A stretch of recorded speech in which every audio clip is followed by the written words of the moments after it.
Hello friends, this is Priyanka from CS Priyanka's professional classes. Finally, I am here with a new video, that is director part 3. It's the final one on the topic director. Here I have included all those leftover topics like removal, vacation, resignation, etc, etc. So hope you will like my video. Please, to get more videos, don't forget to like, subscribe and share. Let's start. Everyone, I'm here with the third part of director. So it's a I includes some of the content. So let's see what are those content. Disqualification, vacation, resignation, removal. So these four content we are going to discuss in this video. So let's start. First, I would like to explain disqualification, which is coming under section 164 of Companies Act 2013. Now guys, disqualification meaning is same everywhere. Wherever you will read whatever in law, the disqualification meaning is same, almost same. So let us discuss what does this disqualification of directors means when the director can be disqualified from their position. First point is unsound mind declared by competent court. Unsound mind means became mad or mentally sick, or else mm,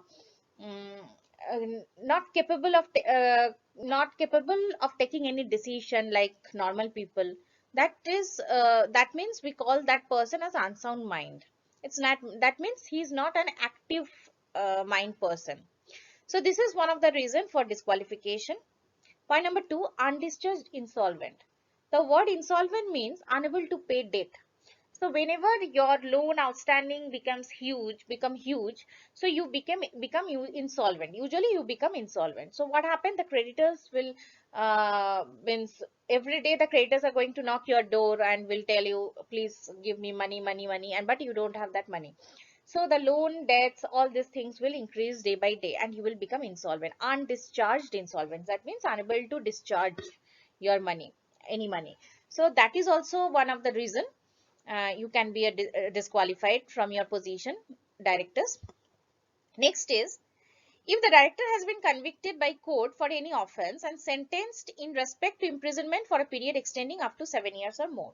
If for any offence, for example, director did some offence and for that he is convicted by the court, and in the court pronounce the sentences for the imprisonment. Imprisonment means jail for 7 years or more.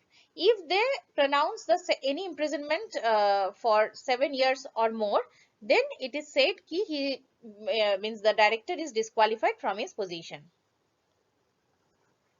Next point, a person convicted of the offence dealing with the related party transaction at any time during the last preceding 5 years.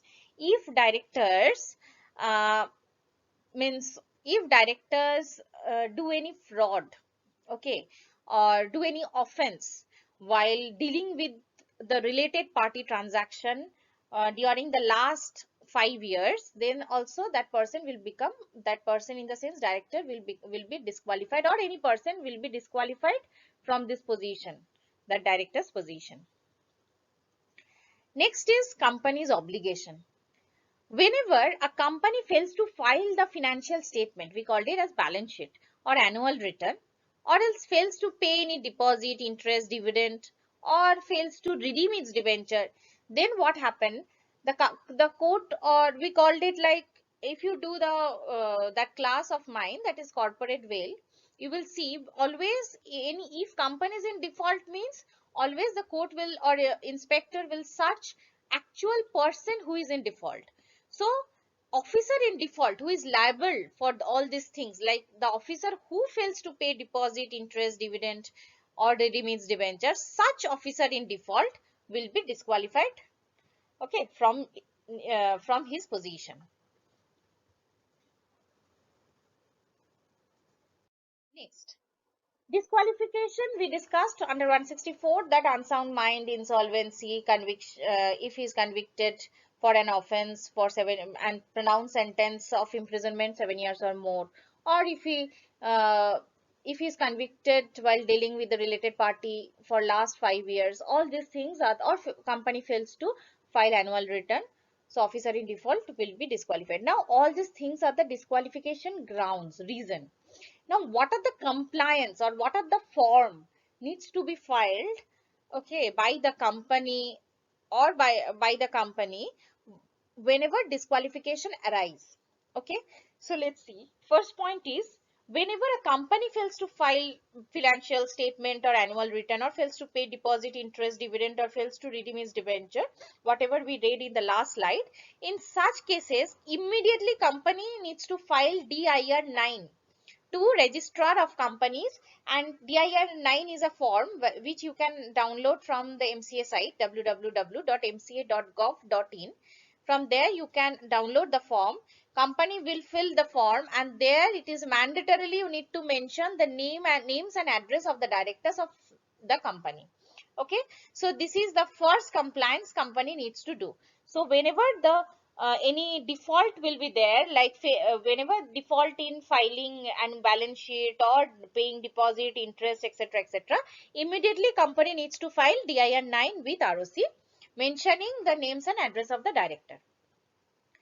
And in case, secondly, in case if directors are disqualified and the tenure expired, for example, a director is disqualified for 5 years, or director was suspected as a criminal, but now uh, it is proved that he is not a criminal, like that. If he is means discharged from this disqualification tag, then what happened? Then also one application needs to be done with ROC for removal of disqualification of directors. So whenever the director's disqualification tenure will be over, then application needs to be done with ROC, that is in form DIR 10. There you have to write ki this director is free from all encumbrances and all, and now director is clean and he is not disqualified. Now please remove his disqualification tag. Now for removal of disqualification tag, the company needs to file an application, that is in DIR 10 with ROC. Section 167, that is vacation of directors. 167 vacation means when the director seat will be vacated. Okay, when the director's seat or director's place or seat will be vacated.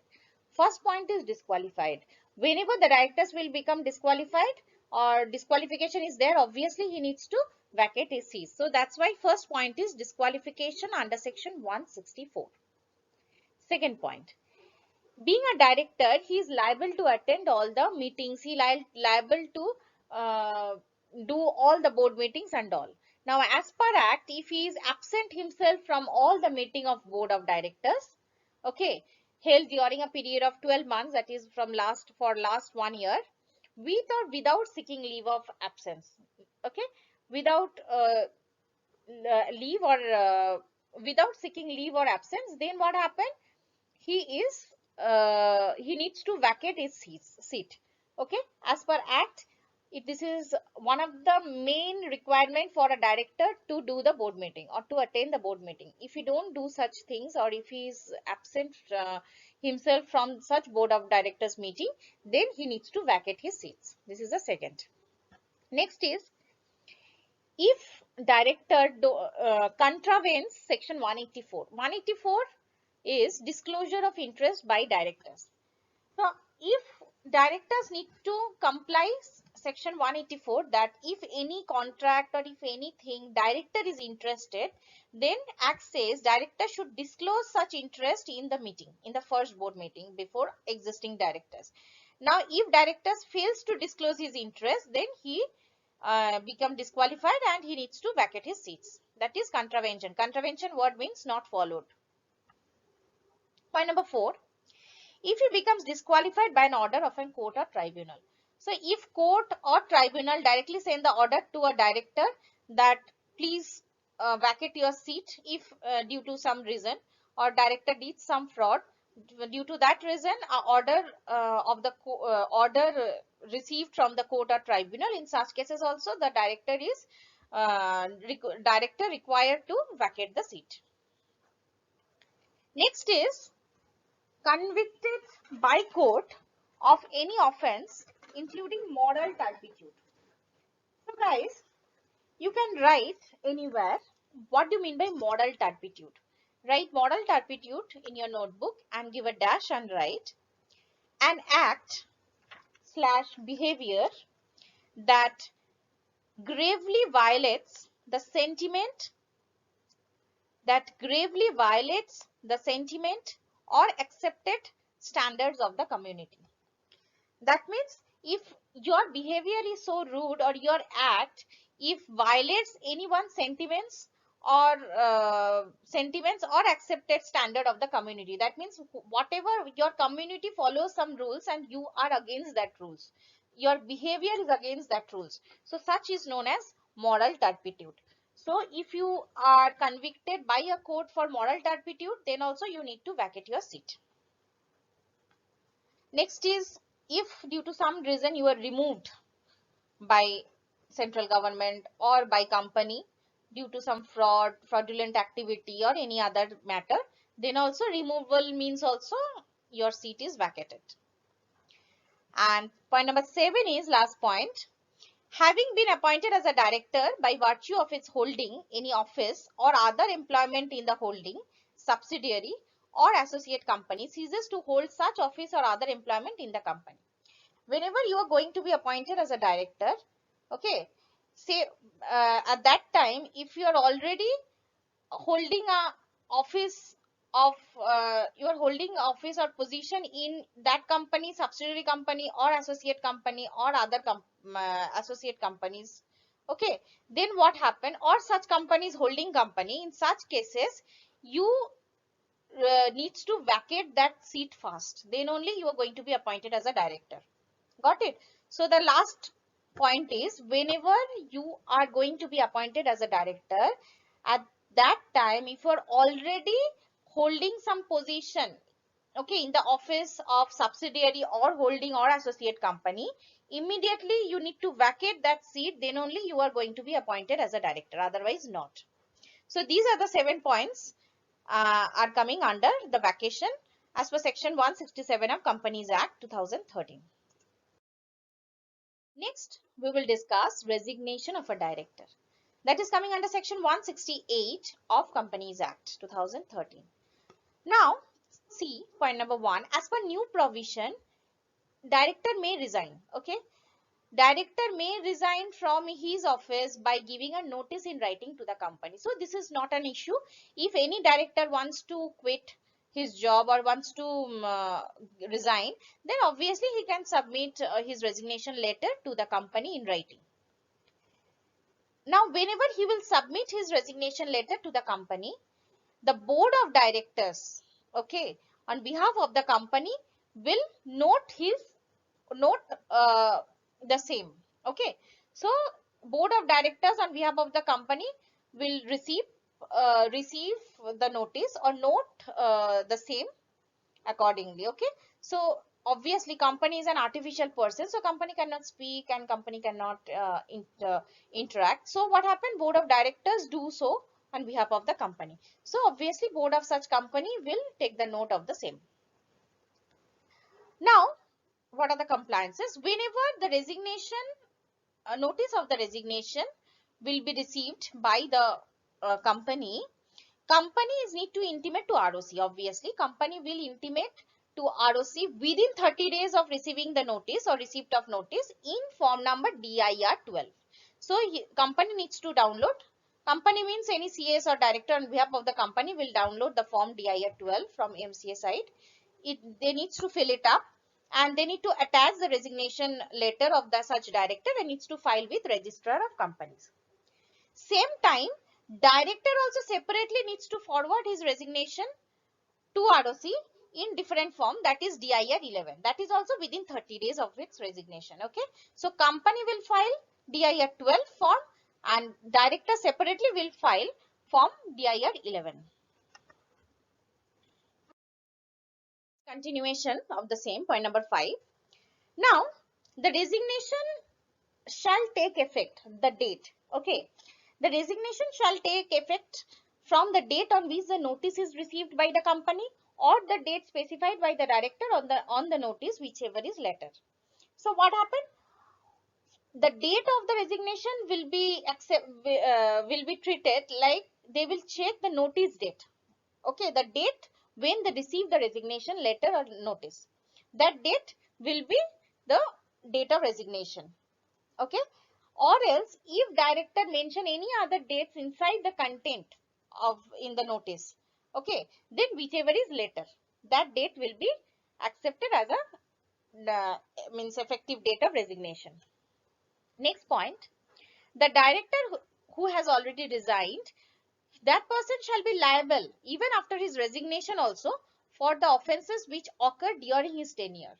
That means whenever he was there in the company during his tenure, if any offences occurred before, then afterwards when he will not be there in a company, resign, after his resignation also, for that previous offence, company can call that person. So that director will be liable even after his resignation for the offences which occurred during his tenure.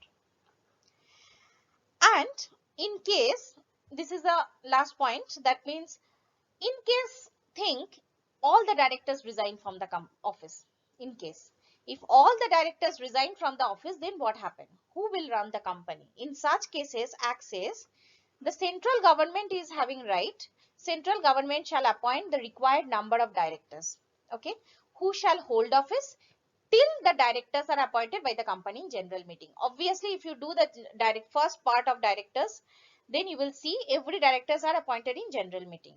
Now this requires some time. Okay, company needs some time to do all such act, like board meeting, board resolution need to be passed in board meeting, then special resolution need to be passed in general meeting, then the person will be appointed, then D needs to be opted, or it's a huge procedure, so it needs time. So during that period, government, central government will hire some of the person as a director who will run the company till the actual procedure starts or actual directors are appointed by the company in general meeting.